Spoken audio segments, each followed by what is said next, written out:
just make it an open conversation and you're going to find the support that you need, depending on how you're doing as you go through it. But don't be silent. Don't suffer quietly. Talk to somebody and talk to your husband. Our men need to be able to support us through this too.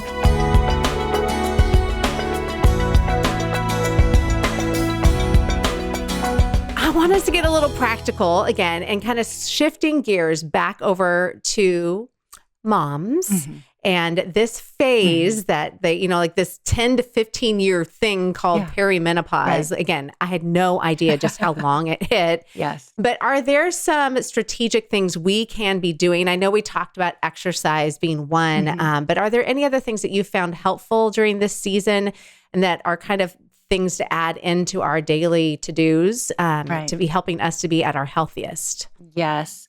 I will say that I think that talking to your doctor is super important because everyone's going to have a different experience. I have friends who are cruising through this season of perimenopause, even into menopause, and doing really well, just naturally with exercise, eating healthy, getting enough sleep.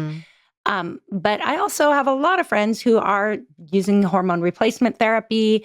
And that's something that I started a little bit later in my perimenopause journey and has made a huge difference, especially in the hot flashes and all of that. So I'm not prescribing anything to anyone, but I will say, thank God we live in a time where there's more research and more people talking about it. And so figure out what you need to do. I mean, I have friends who are like, really struggling with depression and thought there was something wrong. They went on hormone replacement therapy and they're like a new person.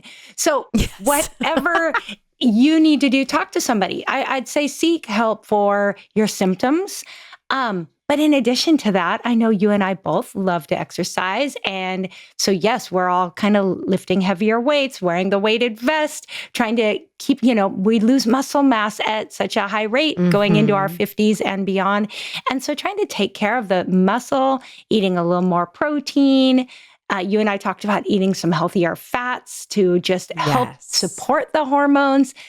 And again, you don't want to get too much down that rabbit trail because we can make that an idol just like anything else. Oh, absolutely. But I do think listening to some podcasts, doing some research, finding some books, talk to your friends, just make it an open conversation and you're going to find the support that you need depending on how you're doing as you go through it. But don't be silent. Don't suffer quietly. Talk to somebody and talk to your husband. Our men need to be able to support us through this too.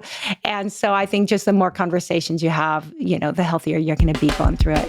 Homeschool Insights is brought to you by Apologia, BJU Press Homeschool, and CTC Math. Visit the show notes to learn more about these excellent homeschooling resources. And for more encouragement, listen to the Schoolhouse Rocked podcast at schoolhouserocked.com.